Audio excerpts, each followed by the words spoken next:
Welcome to the Sleep Hours, the only place where cartoons fall asleep before you do. So grab your blanket, tuck in your favorite plushie, and let's get weird.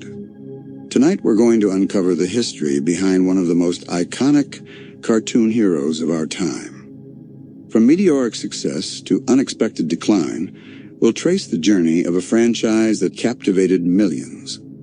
The boy with a watch that could turn him into anything became a symbol of our childhood. From cosmic battles to moral choices, Ben 10 wasn't just a cartoon. It was a universe we grew up in. But how did a show so unstoppable, so full of imagination, slowly lose its spark?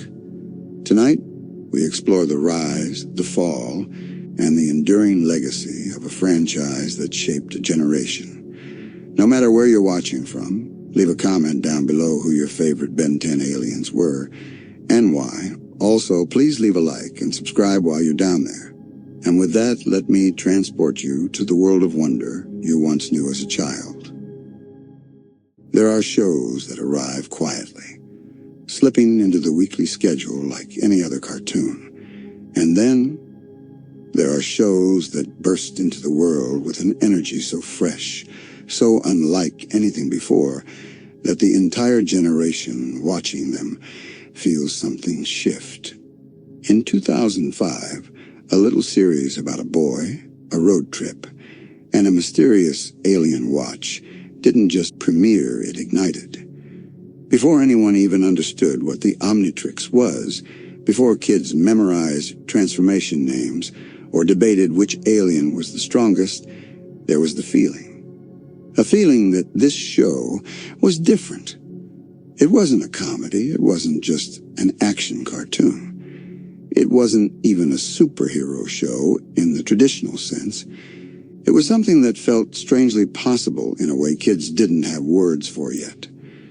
And it all began with a summer road trip. Ben, Gwen, Grandpa Max, three characters who should have clashed, annoyed each other, or turned the show into a typical sibling rivalry series. But something about the trio worked in a way that felt real, not polished, not perfect, just honest. Ben's impulsiveness, Gwen's intelligence, Max's calm, mysterious presence, these weren't traits written to be marketable. They were traits written to be human. And then, of course, there was the watch. The Omnitrix didn't just grant powers, it opened a universe. Kids had seen superheroes before. They had seen transformations before. But what Ben and Hen introduced was different. A device that could turn a kid into 10 completely different beings, each with its own strengths, weaknesses, mysteries, and lore. It wasn't a cheat code for power. It was a responsibility wrapped in unpredictability. Every transformation wasn't guaranteed. It didn't always do what Ben wanted. And because of that, every episode carried a tension other shows didn't dare play with. But what really made Ben 10 lightning in a bottle wasn't the aliens, it was the balance. Action without losing character. Mystery without becoming confusing. Comedy without losing stakes. And a tone that somehow managed to feel safe and dangerous at the same time. Kids loved it because Ben was powerful.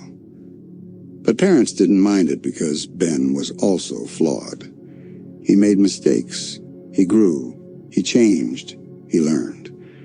And that growth, wrapped in the dusty roads and golden sunsets of a cross-country summer, is what turned Ben 10 into more than a cartoon. It became a feeling, the rush of possibility, the thrill of discovery, and the subtle ache of growing up just a little bit every episode. The rise of Ben 10 wasn't just a success. It was a moment, a spark, a reminder that sometimes when everything aligns characters, world building, simplicity, and heart, a show doesn't just entertain. It becomes a piece of childhood. What made Ben 10 stand apart so quickly was its understanding of mystery. Not the kind delivered through plot twists or dramatic reveals, but the kind that feels like it lives just outside the corner of your eye. universe of Ben 10 always hinted at something bigger, something ancient, something hidden, something waiting patiently in the shadows. Grandpa Max was the clearest sign of that. To a kid watching the show, he wasn't just the mentor figure or the RV driver. There was always this quiet suspicion that he knew far more about the universe than he ever admitted. He would pause at the right moments, glance up at the sky when no one was looking, or recognize an alien threat before the audience even understood what was happening. And that sense that he was protecting Ben and Gwen from more than just monsters gave the show a depth that most children's series simply didn't attempt. Every Alien 2 carried its own mystery. Heat Blast wasn't just Fire Guy, XLR-8 wasn't just Speed Alien, and Four Arms wasn't just Strong Alien. They felt like species that existed long before Ben ever touched the Omnitrix. Their designs weren't purely aesthetic, they suggested ecosystems, histories, and cultures. You could almost imagine a world full of Tetramans, a planet where time moved differently for Kinocelerans, a society built around flame and molten rock for Pyronites. The show didn't need to explain these things, because it trusted kids to feel the world building without being spoon-fed it. That trust was rare and powerful. And then there was the tone, something that seems simple when you look back, but was incredibly delicate. The original Ben 10 had this dusty, sunlit aesthetic, the kind of warm orange glow you'd see in shows that wanted to make you feel nostalgic even as a child. The RV wasn't sleek or high-tech. It was old, lived in, and real. The villains weren't cartoonish in their motives. They were dangerous in ways that at times felt unsettlingly grounded. When Vilgax appeared, his presence carried more weight than most animated villains of the time. He wasn't funny, he wasn't theatrical, he wasn't loud. He was quiet, patient, and terrifying because of it. The show didn't mock the idea of danger. It embraced it just enough to remind you that power always has consequences. This is why the show gripped us. Because beneath the weekend adventure energy, beneath the jokes and the transformations, there was a deeper emotional thread. A kid learning that the world was bigger, scarier, and more complicated than he ever imagined. But here's the thing. Ben wasn't a chosen one. He didn't get the Omnitrix because destiny picked him, or because he earned it. He got it by accident. And that accident, that moment of cosmic randomness, made him feel more like us. A normal kid stumbling into a universe he was never meant to see.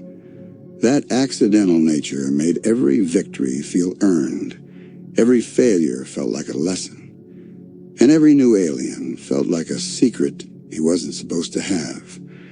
As the episodes continued, families around the world found themselves tuning in, not just for the battles, but for the feeling the show left behind. A mix of excitement, wonder, and a strange comfort, the kind that comes from watching a world both larger and more familiar than you expect, and slowly, quietly. Without anyone realizing it, Ben 10 became more than a show airing on Cartoon Network. It became a universe we carried with us. As Ben 10 settled into its rhythm, something unusual began to happen, a phenomenon that even Cartoon Network didn't fully expect. Kids weren't just watching the show, they were studying it, memorizing transformations, copying Ben's stance when he slammed the Omnitrix dial, debating who would win in a fight between Heat Blast and Diamond Head. The series wasn't merely entertaining, it was interactive, long before that word became a marketing term. Children weren't passive viewers. They were participants. They absorbed every clue, every alien fact, every hint about the universe beyond Earth. And this engagement came from a simple truth. Ben 10 didn't talk down to its audience. It never assumed kids weren't smart enough to follow lore or pick up world-building details. It respected them. And because of that respect, the show built something rare investment. When Ben struggled, viewers cared. When Gwen showed her intelligence or courage, kids paid attention. When Max stepped in with a warning that felt heavier than usual, fans knew something important was coming. Each character served a purpose deeper than their stereotypes. Ben wasn't just the reckless hero, he was a kid dealing with sudden power. Gwen wasn't just the smart one, she was the grounding force, the one who made the trio feel balanced. Max wasn't just the adult he was, the quiet bridge between Earth and the cosmic world.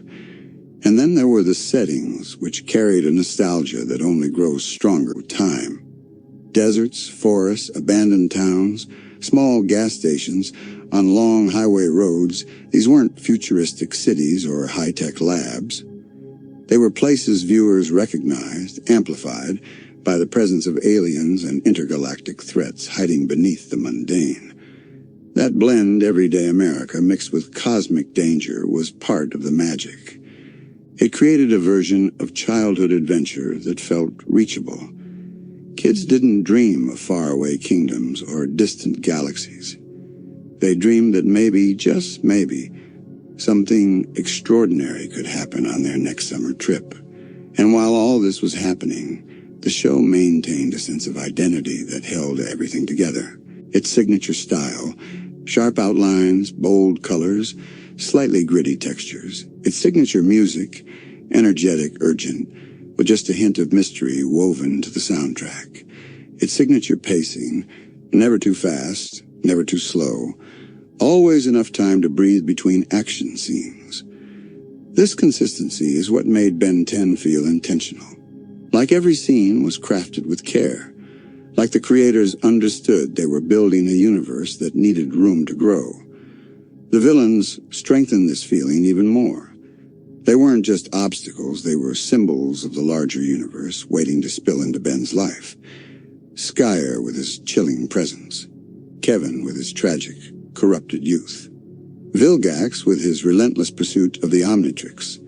Each enemy introduced a new layer of complexity, suggesting a world filled with stories the show hadn't told yet. And kids sensed that.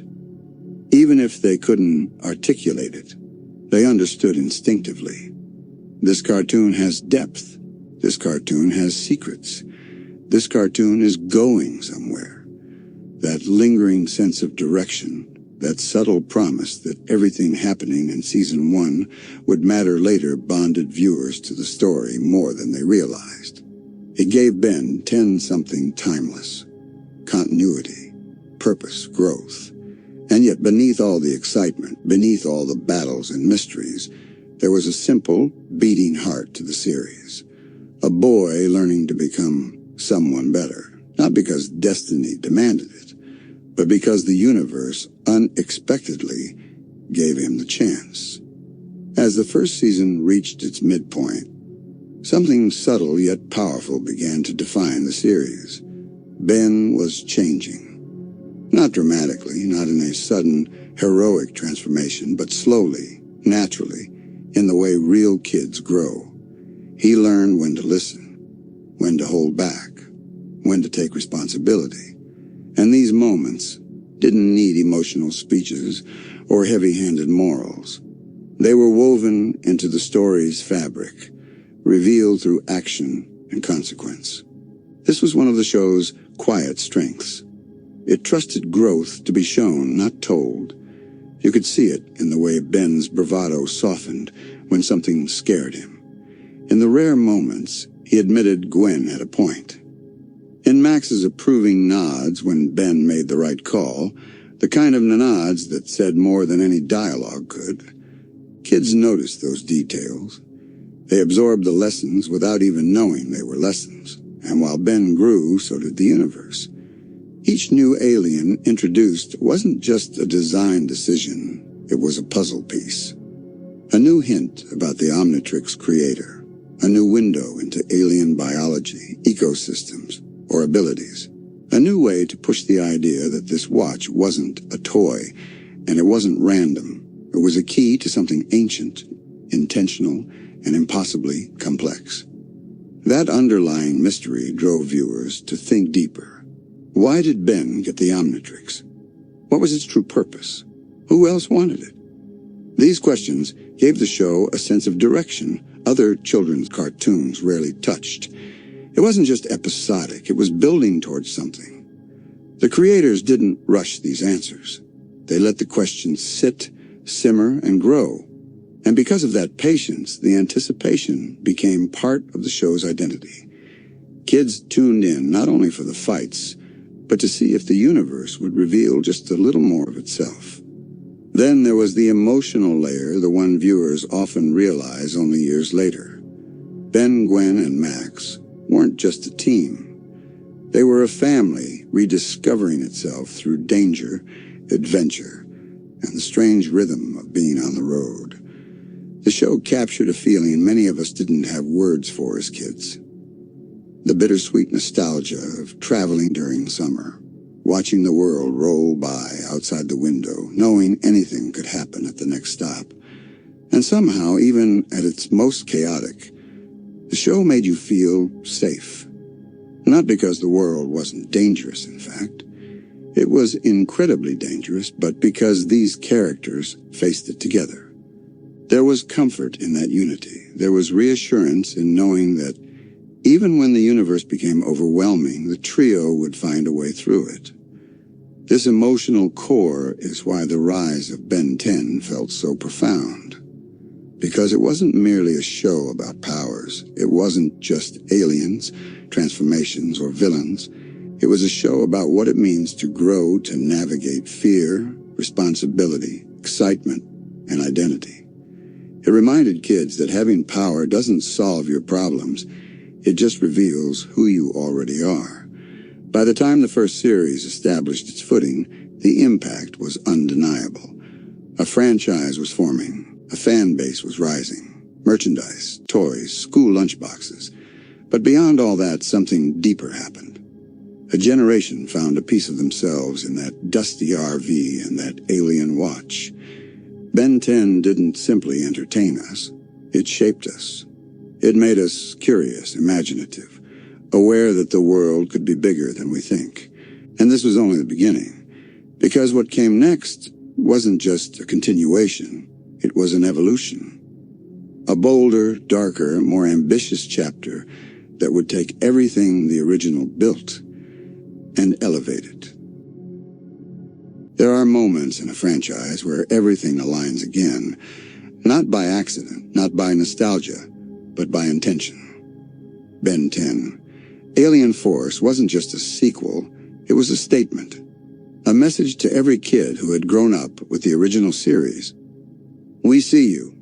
You're older now, so is Ben. When Alien Force premiered, the shift was immediate. The music was deeper, more atmospheric. The color palette cooled, trading the warm golden tones of childhood for cooler blues and greens, the colors of a world growing more serious. And then Ben walked on screen, older, taller, steadier. It wasn't just a design change. It was the narrative saying, this is no longer a summer adventure. This is responsibility. The brilliance of Alien Force was that it respected its audience's growth. Kids who started watching Ben 10 in 2005 were now teenagers, or at least on the edge of it. Their tastes had shifted. Their understanding of stories had deepened, and the show adapted with them. Ben wasn't the reckless kid anymore. He was thoughtful, more controlled, almost reluctant at times. The Omnitrix wasn't just a cool gadget, it was a symbol of everything he'd experienced, everything he'd survived, and everything he still didn't fully understand. But perhaps the most powerful change was the dynamic between the trio. Gwen stepped into her own identity, not just as the smart one, but as someone discovering the full scale of her abilities. Her powers became more refined, more defined, and more integral to the team's success. She grew from a supportive voice into a leader in her own right, calm, intuitive, fearless. Kevin's addition was even more compelling. Once an enemy, now an uneasy ally, he brought complexity the show had never dared explore before. He wasn't simply redeemed. He was trying, failing, learning, and trying again. He represented something real, the idea that growing up means confronting your own mistakes, your own darkness, your own past. And that trio, Ben, Gwen, Kevin, wasn't predictable. They clashed. They questioned each other. They carried emotional baggage that made their teamwork richer, heavier, more human. Then came the lore, the plumbers, galactic politics, DNA aliens hiding in plain sight. The hybrid threat cold, calculated, and terrifyingly organized. For the first time, the universe didn't feel like a playground. It felt like a living, breathing ecosystem with consequences, hierarchies, and history. And viewers realized something. The world of Ben 10 was no longer built around Ben. He was now part of something larger, a soldier in a cosmic struggle, one thread in a story that stretched across galaxies. This shift made fans think in new ways. Alien Force wasn't just, what cool alien will Ben unlock today? It was, what is the cost of this war? What will Ben become? And how far does this universe go? The show trusted kids to handle heavier themes: war, loss, sacrifice, identity. And because of that trust, it created one of the greatest tonal evolutions in cartoon history. Alien Force wasn't lightning in a bottle. It was refinement, elevation, maturity. The kind of storytelling that grows with you and stays with you. As Alien Force progressed, the depth of its storytelling became impossible to ignore. Episodes weren't just self-contained battles anymore. They were parts of an intricate, interwoven tapestry. Each alien Ben transformed into carried weight, not just in terms of power, but in purpose. The Omnitrix itself had evolved, and every transformation felt deliberate, as if the series was constantly reminding the audience, power is not infinite. Power has limits, and limits come with responsibility. Even the villains now reflected the growing sophistication of the series. The hybrid weren't cartoonish antagonists. They were a civilization, cold and methodical, with motives that hinted at real existential stakes. Their presence brought tension that lingered beyond the runtime of a single episode, creating suspense that felt almost cinematic. And then there were the small, personal conflicts characters, struggling with identity, loyalty, and morality. These were no longer superficial obstacles. They resonated because the audience, older and wiser than before, could grasp the consequences. Alien Force also introduced a striking narrative innovation: serialized arcs. Stories didn't reset with each episode. Decisions had consequences. Enemies returned, alliances shifted, and Ben himself grew from each encounter. Fans could no longer simply watch one episode and forget the next. They had to follow, to engage, to invest. And this investment made the experience feel personal. The series' ability to balance darker tones with moments of levity was also remarkable. Even in tense, high-stakes confrontations, the show never lost its sense of fun. The humor was natural, often emerging from character interactions rather than slapstick or cheap gags. Ben's impulsiveness, Gwen's dry wit, Kevin's sarcastic edge, these traits created breathing space in stories that could otherwise feel heavy. This balance was delicate, and yet the show maintained it effortlessly. Meanwhile, the visual evolution reinforced the tonal shift. The older character designs, sharper lines, and more muted colors mirrored the show's maturity. Action sequence moved with cinematic fluidity, not just as spectacle, but as narrative devices that advanced character growth.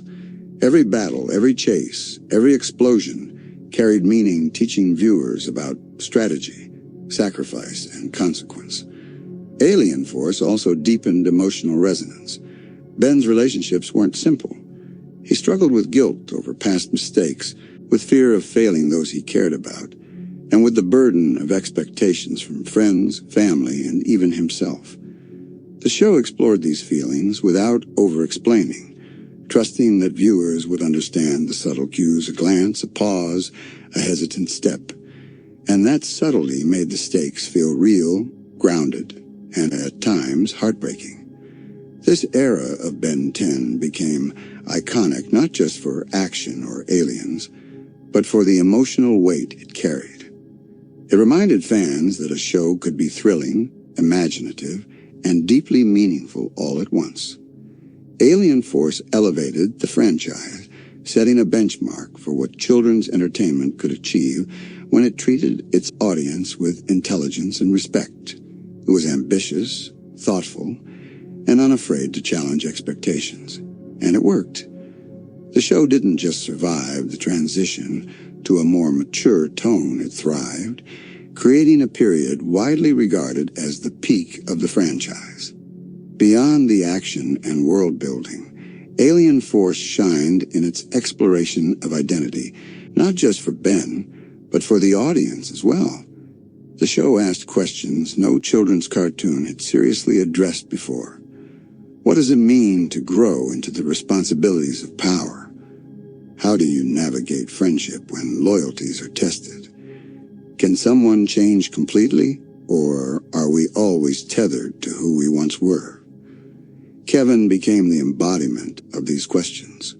Once a villain, now struggling to control powers he didn't fully understand, he was constantly walking the line between redemption and relapse. Fans saw in him the uncomfortable truth that people aren't just good or bad, they are flawed, evolving, and capable of both. And Ben's relationship with him reflected the difficulty of forgiving, trusting, and learning to work together despite past mistakes. Then there was the Plumbers, a layer of lore that added a historical depth previously unseen in the franchise. They weren't just secret agents. They represented a legacy, a lineage of responsibility stretching back generations, or hinting at battles fought long before Ben's time and consequences that might outlive him. This sense of continuity made the universe feel larger than a TV show. It felt like a living cosmos with rules, consequences, and history. Alien Force also leaned into darker narrative beats, but never in a gratuitous way. Threats were serious, lives were at stake. Friendships were tested. And the Omnitrix, which had once been a fun tool for exploration, now symbolized accountability. Every transformation carried implications. Misusing it could endanger lives. Failing to act could have catastrophic consequences. And victories were earned, not guaranteed. The emotional tone of the series was bolstered by subtle but brilliant storytelling techniques. Scenes often lingered just a moment too long on a character's face, a glance toward the sky, a clenched fist.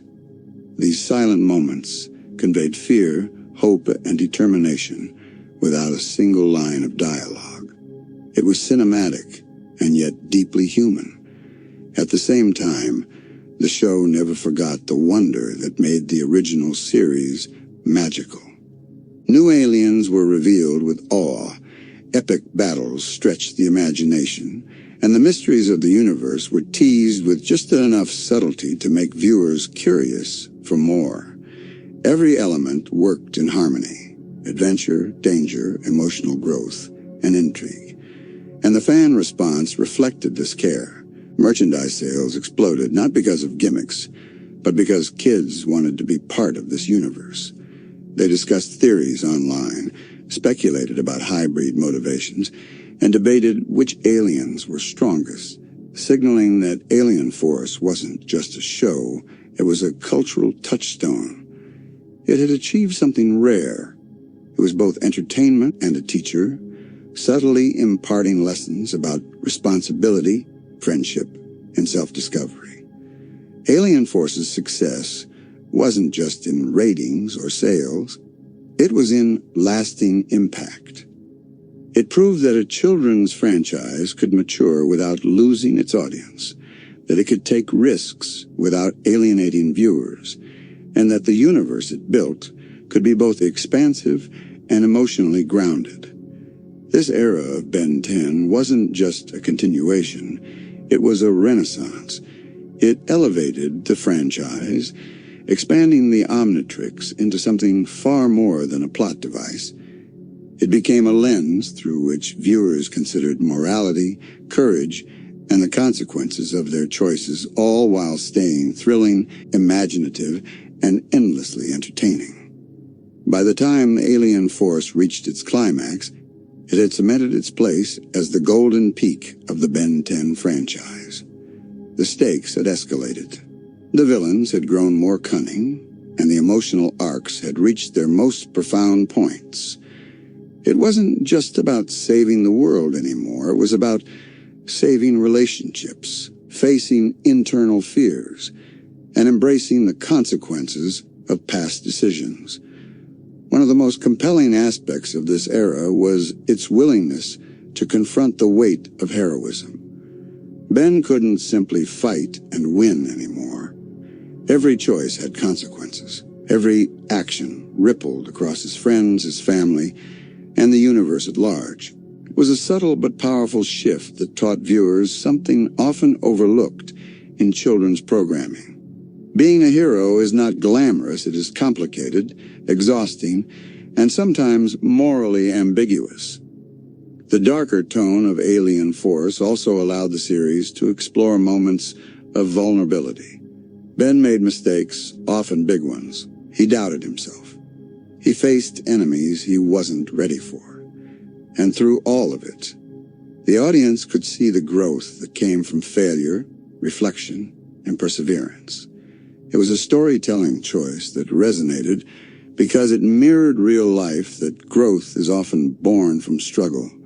Meanwhile, Gwen's evolution was equally significant. She moved from being a supportive side character to a central hero in her own right.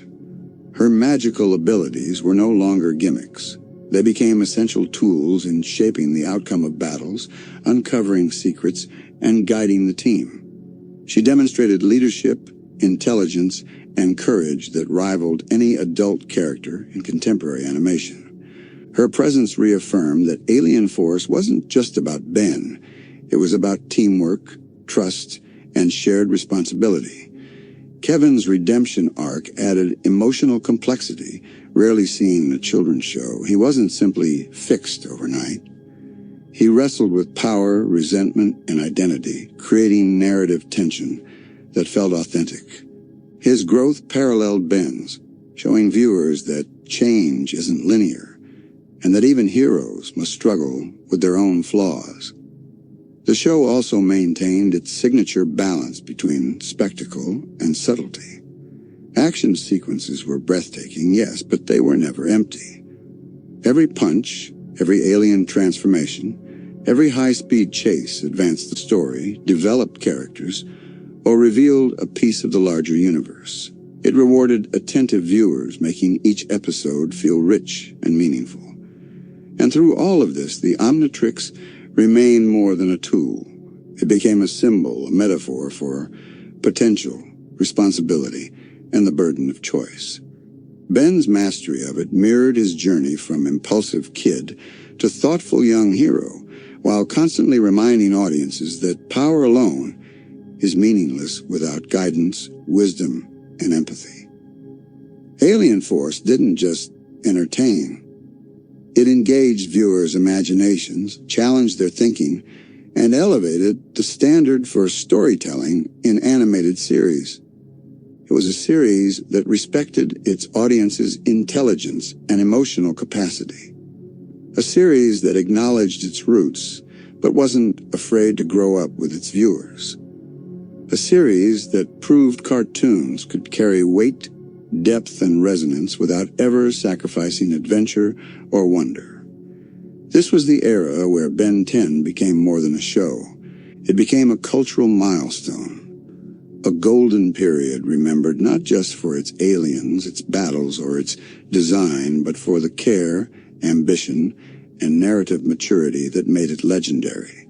And for a generation of fans, it wasn't just the best version of Ben 10. It was the standard by which all future stories would be judged. After the golden peak of Alien Force, the audience expected the next chapter to continue its rise. Ultimate Alien arrived with anticipation already baked in a world of loyal fans, higher expectations, and a universe brimming with possibilities. And at first glance, it delivered. The Omnitrix had transformed into the Ultimatrix, sleeker, more powerful, capable of evolving aliens mid-battle. The design was bold, futuristic, and immediately signaled growth. This was Ben, still maturing, still exploring new horizons, but now with tools that reflected the universe's expanding scale. Yet the changes brought subtle challenges. For one, the Ultimatrix allowed Ben to access ultimate forms of his aliens, an impressive spectacle that thrilled viewers. But with every new transformation came the risk of oversaturation. Where once the Omnitrix limitations forced creativity and suspense, the Ultimatrix versatility sometimes removed that tension. Kids now had more powers than ever, but with power came the occasional loss of stakes, sense that danger could strike without consequence. Despite these early cracks, Ultimate Alien remained strong where it mattered most: character and emotion. Ben was no longer just the impulsive boy of the original series. He had grown into someone who understood the weight of his choices, who felt guilt when his decisions hurt others, and who questioned the morality of his actions. The Ultimatrix wasn't just a gimmick. It was a tool that reflected his journey. And the show continued to explore his relationships in ways that grounded even the most fantastical storylines. Gwen, Kevin, and Max all retained their depth, but with subtle shifts. Gwen's intelligence now extended into leadership, often guiding strategies against cosmic threats. Kevin, increasingly complex, sometimes walked the thin line between heroism and recklessness, reflecting the struggles of identity and control. And Max remained the steadfast anchor, the quiet presence ensuring that, even amidst galactic chaos, family and trust remained at the center. The storytelling in Ultimate Alien had moments of brilliance that reminded fans why they had loved the series so much. Episodes tackled consequences, loss, and moral ambiguity with skill.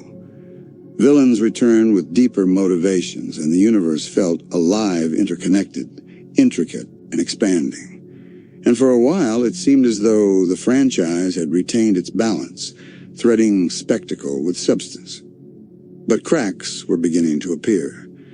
The series' attempt to outdo itself visually and conceptually sometimes strained believability. With more transformations, more ultimate forms, and increasingly powerful enemies, the universe began feeling slightly overcrowded. Subplots multiplied, timelines overlapped, and continuity became trickier to follow for casual viewers. The narrative weight that had defined Alien Force now had the potential to tip into confusion. And yet, Ultimate Alien wasn't a failure. Far from it. It was successful, exciting, and often emotionally impactful. Fans remained engaged, debates raged online, and the universe continued to grow in ways that were imaginative and thrilling. But beneath the excitement, there was a subtle tension, a sense that the franchise was stretching to maintain momentum, trying to reach heights it had already achieved. It was still impressive, still resonant. But the first signs of fatigue were emerging. The charm of the original series, the careful balance between tension, character, and wonder was still present. But Ultimate Alien had to wrestle with a new reality. pleasing a growing fan base while keeping the core magic intact. It was a challenge that would define the next era, one that hinted at both creative opportunity and the pitfalls of overexpansion.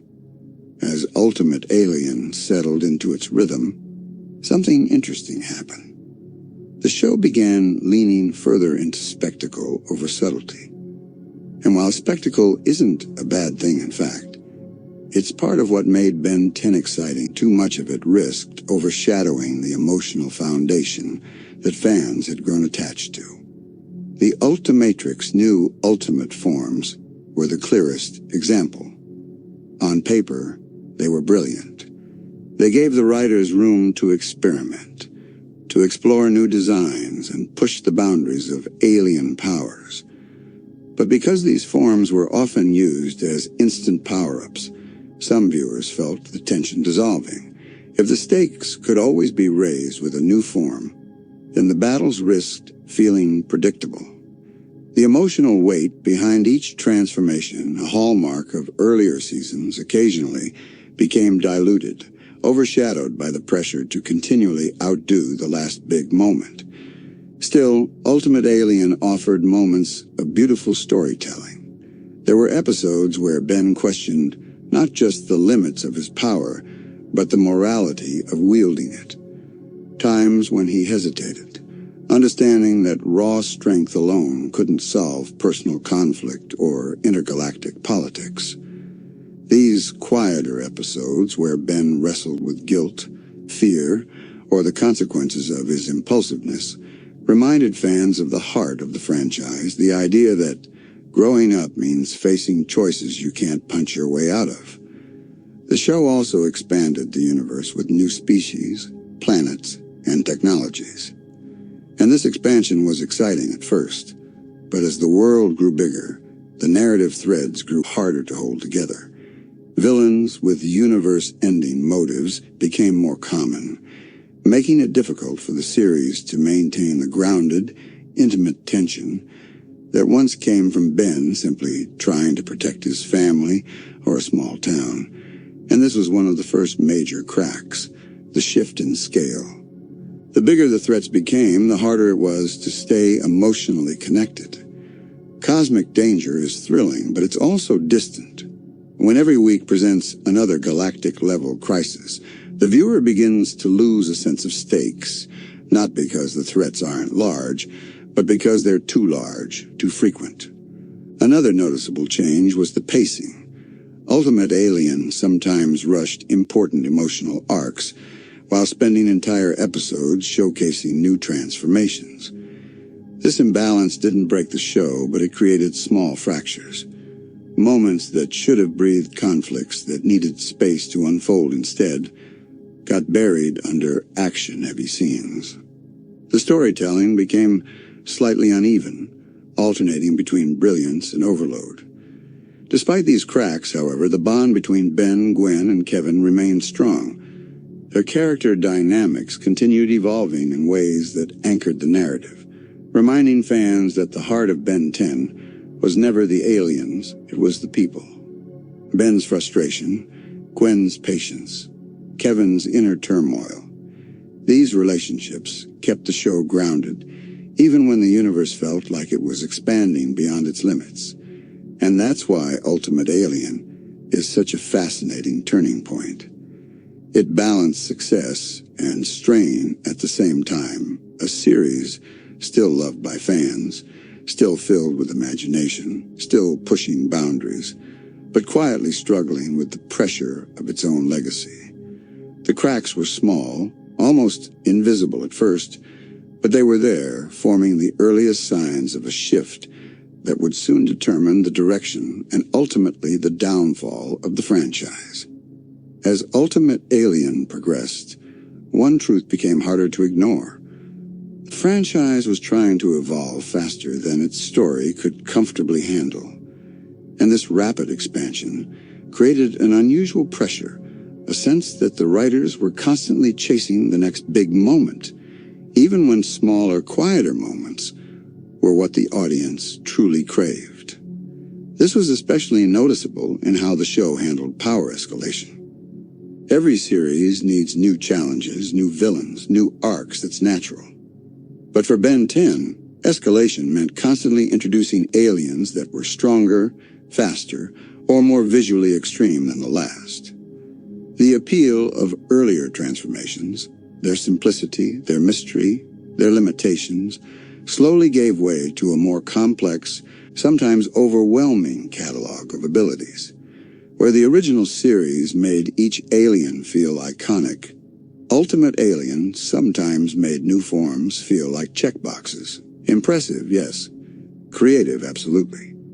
But occasionally detached from the emotional storytelling that made fans fall in love with the Omnitrix in the first place. Even Ben himself began feeling the strain of this expansion. He was expected to operate at a level of maturity that didn't always match the chaotic, rapid-fire nature of the threats he faced. Some episodes explored this tension beautifully, Ben struggling with the morality of his choices, unsure whether he was making the right call, unsure whether the power he held was truly his, or simply a burden passed down to him. These moments reminded the audience that beneath all the action, Ultimate Alien still had something meaningful to say. But the larger narrative began showing signs of fragmentation. Plots unfolded across different arcs, with villains reappearing and disappearing, sometimes without the emotional continuity that earlier series had mastered. Episodes built around lore were rich and engaging, but others felt disconnected like puzzle pieces from different sets that didn't quite fit together. This inconsistency didn't ruin the show, but it chipped away at the immersive experience. Viewers who were deeply invested could follow the complexity, but younger or casual audiences sometimes found the shifting tones and expanding lore difficult to track. Another subtle crack came from the pressure to maintain momentum after Alien Force. When a series delivers a peak, the next installment is often judged not on its own merit, but on whether it surpasses that peak. Ultimate Alien carried that expectation like a shadow. It wasn't enough for the show to be good. It had to be better, louder, bigger, more powerful. And that expectation shaped the writing, the pacing, even the tone. Still, the emotional moments remain some of the strongest in the franchise. Episodes where the characters let down their guard. Moments where Ben doubted himself. Scenes where Kevin's internal struggle reminded viewers that heroism isn't always about power sometimes. It's about restraint. And Gwen's steady presence, her quiet guidance, kept the trio grounded even when the universe around them spiraled into bigger and more chaotic conflicts. These character-driven episodes served as anchors, reminders that the show still understood its heart. The cracks were forming, yes, but the foundation hadn't crumbled yet. Fans were still invested, still hopeful, still excited each week to see where the Ultimatrix would take them next. Ultimate Alien remained successful, but the pressure was building. And the more the show stretched to keep up with its expanding universe, the more noticeable those early fractures became, small hints of the larger collapse the franchise would soon face. By the time Ultimate Alien approached its final stretch, the tension between its strengths and weaknesses had become unmistakable. The show still delivered memorable arcs, emotional confrontations, beautifully animated battles, and moments where Ben stood on the edge of choices that could reshape entire worlds. But underneath those highs, the foundation was beginning to shift. A significant sign was the way tonal balance started slipping. The series occasionally struggled to decide what it wanted to be, a darker, morally complex continuation of Alien Force, or a more accessible, action-heavy adventure that prioritized excitement over emotional depth. This inconsistency created an experience where some episodes felt profound and deeply resonant, while others felt lighter, faster, almost rushed, as if they belonged to a different version of Ben 10 altogether. This was not due to a lack of vision, but rather a surplus of it. The writers were juggling too many ideas at once. A maturing protagonist, an ever-growing alien roster, returning villains, evolving lore, new characters, cosmic threats, emotional arcs, and humor meant to break the tension. Each idea individually was strong, but together they sometimes pulled the series in different directions. And this is where the early fractures truly became visible. Not in the big episodes, those were usually strong, polished, and impactful, but in the connective tissue between them. The quieter moments that once gave the story breathing room now felt compressed. Conversations that should have carried emotional weight sometimes ended too quickly. Character arcs that deserved slow, deliberate development were occasionally skipped forward as if the story was racing against itself. Still, fans stayed loyal. There was something undeniably magnetic about the universe, a sense that Ultimate Alien was trying to honor what came before while pushing toward something new. This effort created moments of pure magic. Ben standing alone against impossible odds, Gwen confronting her own inner conflicts, Kevin fighting against the darker parts of himself. Episodes like these reminded everyone that Ben 10 was not just a show about aliens, it was a show about growing up. But even with these highlights, the cracks hinted at a deeper problem. The franchise had begun losing its original sense of mystery. In the early days, every alien felt like a revelation, every villain a question, every new episode a portal to the unknown.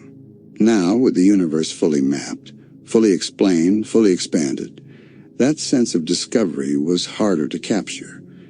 Fans still loved the world, but the spark, that early feeling of curiosity and wonder, had dimmed ever so slightly. And this shift was subtle, but powerful. It set the stage for what came next, a series that would fully embrace change, but not in the way fans expected. A series that would amplify the cracks until they became impossible to ignore.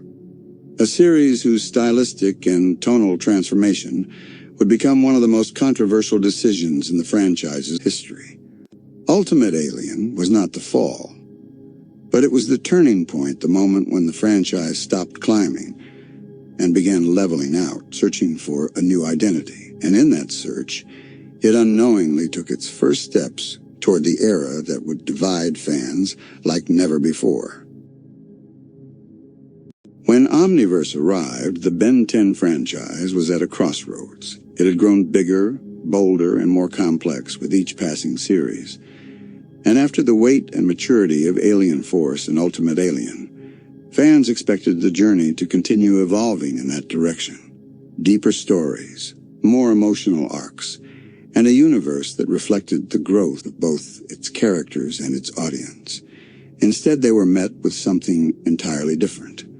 Omniverse introduced a radical shift in art style, thicker outlines, exaggerated proportions, cartoonish expressions, brighter colors. It wasn't subtle, it wasn't gradual, it was a complete visual transformation that made the new series feel disconnected from the tone the franchise had been carefully building for years. For many fans, the first reaction wasn't curiosity. It was shock. This wasn't just a stylistic decision. It signaled a tonal shift away from grounded emotional storytelling and toward a more comedic, episodic structure.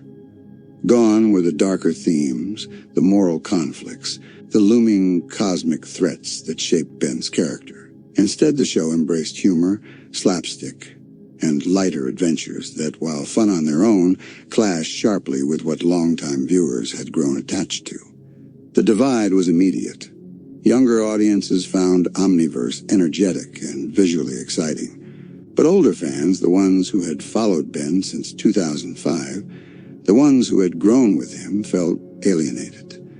It was as if the show they cherished had been reinterpreted for a completely different demographic, leaving them on the outside of a world they once felt intimately connected to. This wasn't just a change, It was whiplash, and that whiplash didn't stop at visuals. The storytelling, too, underwent a drastic shift. Narratives became more fragmented, timelines jumped more frequently, and the lore, once intricate but manageable, now felt tangled. The show attempted to juggle time travel, multiverse concepts, and character versions that often contradicted or overshadowed each other. Where earlier seasons expanded the lore with care, Omniverse expanded it in every direction at once. Characters felt inconsistent. Tone shifted from episode to episode. Complex arcs from previous seasons were addressed, but not with the weight they once held. There was ambition. Certainly Omniverse wanted to explore the universe from every angle, but the execution often felt messy, disjointed, and overwhelming. The emotional maturity of the franchise took a major hit. Ben, who had evolved so much over the years, now leaned heavily into goofiness. His impulsiveness, once a flaw he grew from, became a comedic centerpiece. Moments that once carried emotional impact were now sidelined by quick humor or tonal changes that undercut their weight. This didn't make Omniverse a bad show. It had creativity, unique visual flair, clever alien designs, and episodes that genuinely captured the adventure aspect Ben 10 was known for.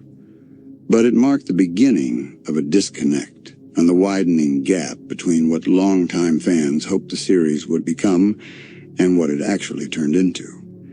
And just as the fan base was trying to understand this new direction, another shift loomed on the horizon. A shift that wouldn't just divide the fan base, but fracture it. A shift that many considered the moment Ben 10 truly lost its way. As Omniverse moved deeper into its run, the cracks that had started as small fractures now became unmistakable. Not because the show lacked passion, it actually overflowed with creativity, but because its direction clashed with the emotional DNA the franchise had spent years carefully constructing. One of the most noticeable shifts was the erosion of emotional continuity. In the original series, in Alien Force and Ultimate Alien, character growth mattered. Actions had consequences.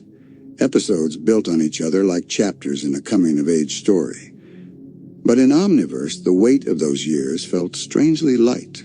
Ben's losses, his traumas, the moral dilemmas that shaped him, all seemed to dissolve into the new comedic lens. This wasn't just a tonal shift. It was an identity shift. Where earlier iterations treated the universe as something vast, mysterious, and occasionally terrifying, Omniverse transformed it into a colorful playground where anything could happen. Time travel? Sure. Multiple Bens from multiple points in time? Why not? Comic book-style villains with exaggerated quirks? Absolutely. The issue wasn't the creativity, it was the lack of grounding. When everything is possible, nothing feels significant.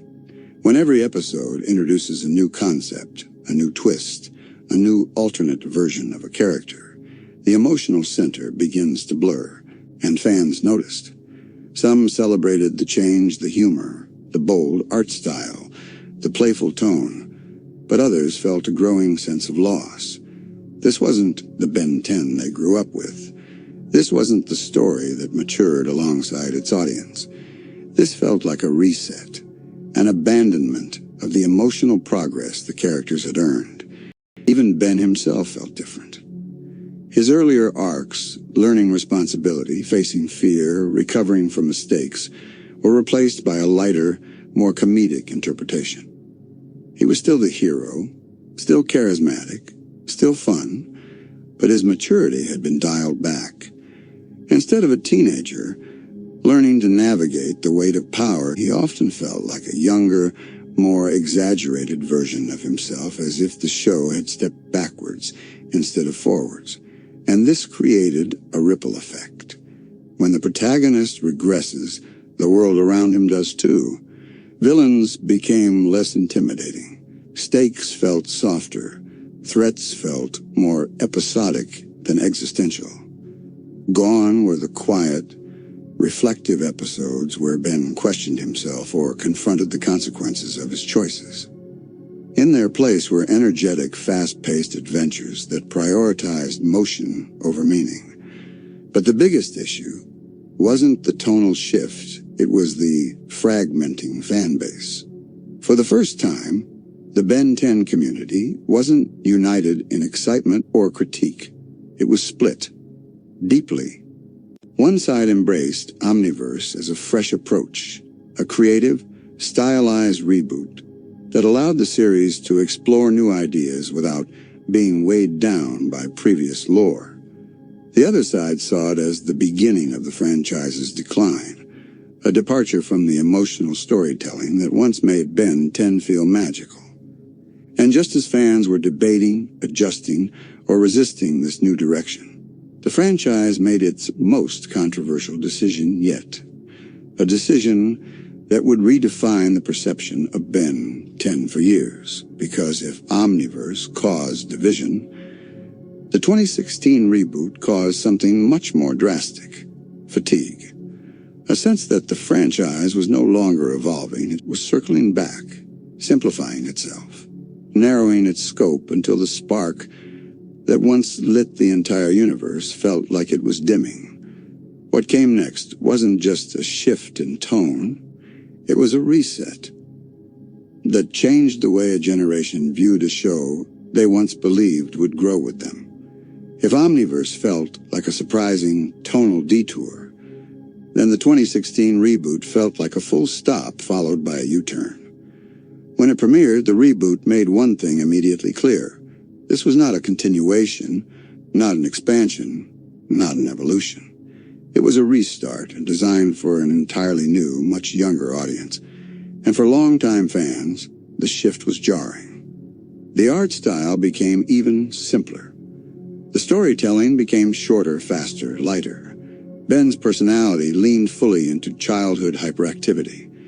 The impulsiveness exaggerated, the humor broader, the emotional depth significantly softer. Where previous shows had treated kids with respect, offering them complex narratives and bigger questions, the reboot offered something more familiar to modern children's programming: quick jokes, bright colors, easy-to-follow plots. This wasn't inherently wrong, it just wasn't Ben 10, at least not the Ben 10 that shaped a generation.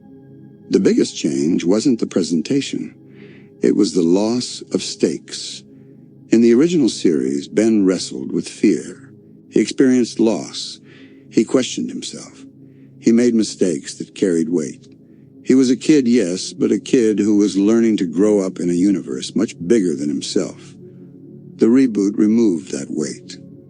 Conflicts became episodic again, often self-contained, rarely carrying emotional consequences from one part of the story to the next. Ben felt younger, less burdened, less reflective, not because the writing was flawed, but because the show wasn't built for reflection anymore. It was built for accessibility. For the first time, the franchise no longer tried to evolve with its audience. It reset the clock, but the fans had not reset with it. They had grown up. They had changed. They had matured alongside Ben through Alien Force and Ultimate Alien. And now they were being asked to return to a simplified version of a character they had already said goodbye to. And that created a disconnect that could not be repaired. Online discussions painted the same picture again and again. The reboot wasn't bad, it was simply not meant for the people who loved Ben 10 the most. And that realization hurt.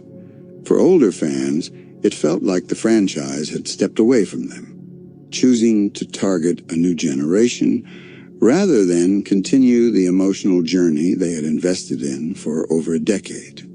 But the reboot brought something else too, something that would slowly erode the franchise's overall image: franchise fatigue. There had been Ben 10, Alien Force, Ultimate Alien, Omniverse, and now the reboot, all within a relatively short span. 5 different versions, 5 different tones, 5 different approaches to storytelling, and each one demanded the audience adjust their expectations. For many fans, it was too much. The constant reinventions created confusion. Continuity became a blur. The emotional line, once so clear, had vanished completely. The reboot wasn't the fall on its own, but it was the moment people began saying something the franchise had never heard before. Maybe it's time to stop. Not because Ben couldn't grow anymore, but because the franchise no longer knew how it wanted him to grow. The spark was still there somewhere, but it felt buried under too many reimaginings, too many resets, too many tonal shifts. And as the fatigue settled in, the legacy of Ben 10 began to feel less like a story evolving naturally, and more like a story struggling to find itself again. But even as the franchise spread itself thinner and thinner, one question lingered in the background, quiet, heavy, and unavoidable. At what point does expansion become erosion? Because fans began noticing something uncomfortable. The more Ben 10 grew, the less Ben seemed to matter. He was no longer the relatable kid from a simple summer trip. He was no longer the teenager figuring out responsibility. He was becoming an abstract icon, a logo stamped onto anything that could sell, a shape-shifting figure made to fit whatever mold the current season needed. Some viewers even felt disconnected, not angry, just distant, like watching a childhood friend drift into someone unrecognizable. And this is where the oversaturation hit its peak. Kids who grew up with the original series found themselves aging out of the franchise, but the new entry points weren't built for them anymore. The show wasn't evolving with its audience. It was restarting around them. A cycle of forgetting and remembering. A loop that never quite closed. And somewhere along this loop, the emotional substance, the heart beneath Tennyson's journey, grew faint, overshadowed by market expectations and a world moving too fast. Yet, even in this decline, there was something strangely beautiful. Every reboot reflected the decade that birthed it. Every redesign mirrored a cultural shift. Every tonal change revealed what children of that era needed, whether it was adventure, humor, or simplicity. Ben 10 didn't disappear. It adapted, over and over again, even if those adaptations fractured the timeline, even if they split fan bases, even if they left the franchise with an identity that felt stretched, pulled, and twisted. They kept the spirit alive. And maybe that's the truest, quietest answer to why Ben 10 rose. But even as the franchise spread itself thinner and thinner, one question lingered in the background, quiet, heavy, and unavoidable. At what point does expansion become erosion? Because fans began noticing something uncomfortable. The more Ben 10 grew, the less Ben seemed to matter. He was no longer the relatable kid from a simple summer trip. He was no longer the teenager figuring out responsibility. He was becoming an abstract icon, a logo stamped onto anything that could sell, a shape-shifting figure made to fit whatever mold the current season needed. Some viewers even felt disconnected, not angry, just distant, like watching a childhood friend drift into someone unrecognizable. And this is where the oversaturation hit its peak. Kids who grew up with the original series found themselves aging out of the franchise, but the new entry points weren't built for them anymore. The show wasn't evolving with its audience. It was restarting around them, a cycle of forgetting and remembering, a loop that never quite closed. And somewhere along this loop, the emotional substance, the heart beneath Tennyson's journey, grew faint, overshadowed by market expectations and a world moving too fast. Yet, Even in this decline, there was something strangely beautiful. Every reboot reflected the decade that birthed it. Every redesign mirrored a cultural shift. Every tonal change revealed what children of that era needed, whether it was adventure, humor, or simplicity. Ben 10 didn't disappear, it adapted, over and over again. Even if those adaptations fractured the timeline, even if they split fan bases, even if they left the franchise with an identity that felt stretched, pulled, and twisted, they kept the spirit alive. And maybe that's the truest, quietest answer to why Ben 10 rose and why it fell. Because no matter how powerful the Omnitrix was, no matter how many aliens Ben transformed into, there was one transformation that no series could reverse: the transformation of time. Time changes the audience. Time changes the world. Time changes the stories we once held close. And Ben 10, and just like all of us, couldn't escape that. As we step into the final chapter of this documentary, we look at the legacy left behind, the echoes still heard today, and the question that lies at the center of every nostalgic franchise. Can something that has fallen ever truly rise again? There comes a moment in every long-running franchise where the question shifts from what's next to what happened.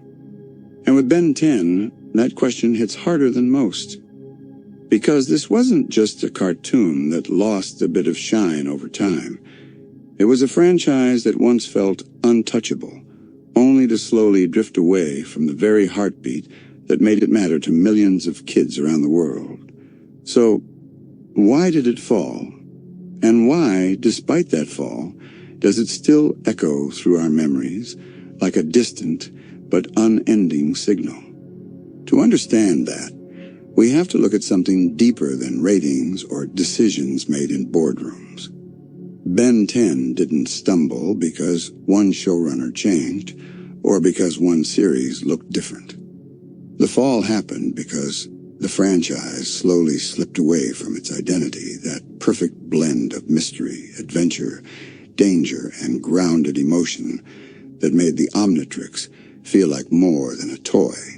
It felt like destiny, and the moment the franchise forgot why it existed, the audience felt it instantly. Because here's the truth Ben 10 never managed to escape. You can't reinvent yourself every 2 years and expect the heart to stay intact. The constant resets, new art styles, new tones, new character ages, new universes, began to fracture the emotional continuity fans cherished. The story was no longer growing with its audience, it was darting around them. One moment dark, the next silly, one moment mature, the next rewritten for kids half the age of the original viewers. It was as if the franchise was trying to please everyone, and in doing so, lost the ability to deeply speak to anyone. But the fall wasn't just tonal. Oversaturation quietly played a massive role. New aliens kept coming. New transformations kept appearing. New timelines, crossovers, redesigns, so much content that the core began to blur. The mystery that once wrapped around the Omnitrix like a cloak began to thin. Instead of unlocking a rare secret, it started feeling like opening a menu. And slowly, painfully, the magic faded. But here's the twist. Here's the truth that makes Ben 10's story more than a rise and fall narrative. Even as it fell, it left behind a legacy that never died. Because if you talk to anyone who grew up between 2005 and 2012, you'll notice something remarkable. Ben 10 didn't just entertain us, it shaped us. It introduced an entire generation of kids to science fiction, cosmic storytelling, and character-driven adventure. It gave us a protagonist who wasn't perfect, who didn't have it all figured out, who grew in real time. And that growth, those formative arcs, stayed with us in ways that no reboot can erase. We remember the first time Ben transformed into Heat Blast. We remember Ghost Freak slipping out of the Omnitrix. We remember Kevin's redemption, Gwen's evolution, the hybrid war, the DNA aliens, the universe expanding piece by piece. We remember them because the show mattered. And even if later versions stumbled, the foundation was unshakable. Ben 10 was more than a cartoon. For us, it was a moment. A portal into something bigger, weirder, more thrilling than anything we had seen before. And that moment still beats inside everyone who grew up with it. But let's go deeper, because when a show leaves this kind of imprint, the why behind both the rise and the fall becomes almost symbolic. Ben 10's decline wasn't just a creative misstep. It was the byproduct of a franchise that couldn't reconcile who it used to be with who it was trying to become. In the early years, the world of Ben 10 felt alive. Aliens weren't just characters, they were pieces of a cosmic puzzle waiting to be uncovered. Every transformation had weight, every villain hinted at something bigger. The universe felt like it had rules, mysteries, secrets threaded into the edges of every episode. But when the franchise moved into its later phases, something shifted. Mystery became information, weight became quantity, and the Omnitrix, once a carefully guarded sci-fi marvel, slowly turned into a content machine. It introduced a pattern that many long-running animated franchises fall into. More began replacing meaning, more aliens, more forms, more power-ups, more versions of Ben. Yet each edition diluted the emotional density of the story. Because every time the show reinvented itself, the audience had to emotionally restart. Instead of building upon Ben's growth, the franchise kept rewriting his context. And when a character stops carrying the weight of their own history, the viewer stops feeling it too. This tonal instability was one of the quiet killers of the franchise. Original Ben 10 had danger. Alien Force had depth. Ultimate Alien had emotion. Then suddenly, Omniverse hit, and the world felt lighter, almost disconnected. The humor cranked up, the stakes toned down, and the visual identity spun into something more cartoonish. For younger kids, this wasn't a problem. But for the fans who grew up with Ben, who were now teenagers or young adults, it felt like the narrative had been pulled out from under them. And then came the reboot. The 2016 series took the franchise back to square one, simplifying everything. The tone, the humor, the plots, the character arcs. It wasn't made for the audience that kept the franchise alive. It was made for a new one entirely. And while that isn't inherently wrong, the transition felt like a closed door to the original fans. The message unintentionally became, your version of Ben 10 is over. And yet, that's where the legacy becomes the most fascinating part of the story. Because despite all the missteps, despite all the tonal whiplash and fractured storytelling, Ben 10 never actually disappeared. It lived on in memes, fan art, rewatches, nostalgia edits, breakdown videos, and entire online communities dissecting its lore with a level of passion most modern shows could only dream of. Why? Because the foundation was that strong. Because Ben, Gwen, Kevin, and Grandpa Max were written with a kind of sincerity that imprinted itself onto the people who watched them grow. Because the Omnitrix wasn't just a device, it was a metaphor every kid understood. The idea that you could be more than what you are. That transformation was possible. That power came with responsibility. That even when you felt small, you had something extraordinary inside you. That message survived everything, even the fall. And that's when you realize something important. Ben 10 didn't lose its magic. The industry around it shifted. The audience grew. The tone evolved. And the franchise tried to chase every direction at once. But the original spark, It's still there, untouched, living in the collective memory of an entire generation. And this is the paradox of Ben 10. It fell, yet it never truly fell. Even when the stories became inconsistent, even when the tone swung from dark to goofy, even when timelines tangled and the Omnitrix felt less mysterious than before, the core of the show endured. That core wasn't in the art style, or the number of alien, or even the newest plot twists. It was in the experience of growing with Ben. For those who followed him from 2005 onward, Ben 10 became a mirror for their own childhoods. The excitement of discovery, the thrill of adventure, the awkwardness of growing up, the hard lessons learned too quickly, or the triumphs that felt bigger than life. And that emotional imprint is why nostalgia runs so deep. Fans don't just remember the alien battles, they remember the feeling of discovering them. The rush of figuring out the universe alongside Ben. The wonder at something bigger than themselves just waiting for them to explore it. Even merchandise, games, and spin-offs, while commercial, played a role in that legacy. The franchise's reach went beyond TV screens. Kids held Omnitrix toys and imagined themselves transforming into aliens, facing challenges, solving problems. They were not just spectators, they were participants. That imaginative engagement cemented the show's place in childhood memory. The legacy also lies in influence. Many modern cartoons, even today, borrow from Ben 10's formula. A protagonist navigating moral complexity. A universe that feels alive and interconnected. A balance between humor, action, and emotional stakes.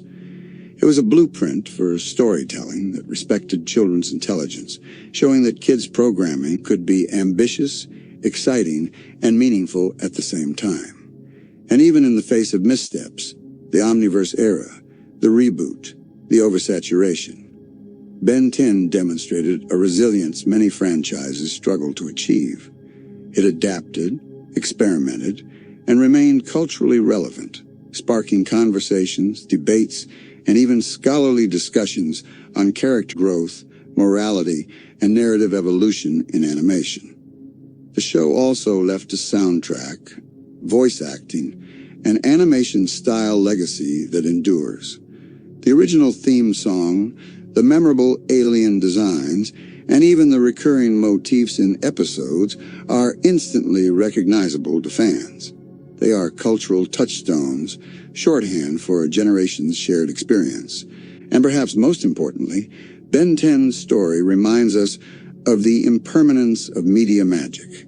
Even the greatest shows can stumble, reboot, or evolve away from their original intent. Even then, the experiences they create, the lessons they impart, and the memories they inspire can last a lifetime. The fall doesn't erase the rise. The mistakes don't erase the brilliance. And the reboot doesn't erase the connection that millions of viewers once felt with a boy, a watch, and a universe filled with infinite possibilities. Ben 10 fell, yes. But it left behind a universe bigger than itself, a fan base wiser for it, and a cultural legacy that refuses to be erased. And now we arrive at the final reflection. Ben 10's story is not just one of triumph and decline. It's a story of evolution, of the way media interacts with the lives of its audience. The show grew up with its fans, shaped their imagination, and then, in many ways, outgrew them. It experimented, stumbled, and tried to do too much at once, but every attempt, successful or flawed, was part of its journey. Think about it. The first time we saw Ben slip the Omnitrix onto his wrist, we felt a spark of possibility. That spark didn't just fade because the series changed. It lingered in the battles we cheered for, the villains we feared, the friendships we celebrated, and the lessons we absorbed. That spark, adventure, wonder, curiosity, remains with us because it was built on something timeless. The connection between a character and his audience. The fall of Ben 10 is a cautionary tale, yes. It shows the danger of oversaturation, of inconsistent tone, of chasing trends instead of staying true to a story's core identity. But it also shows resilience, because even in its lowest moments, Ben 10 kept its door open, inviting a new generation, inspiring new stories, and keeping the Omnitrix ticking. Legacy is measured not by perfection, but by impact. And few cartoons have impacted a generation like Ben 10. It introduced us to the thrill of transformation, to moral complexity in children's storytelling, and to worlds where imagination was limitless. It taught lessons without preaching and entertained without compromise. It became a benchmark for animated storytelling, a reminder that even cartoons can carry emotional weight, world-building, and narrative ambition. The franchise may have shifted, splintered, or faltered along the way, but the memories remain.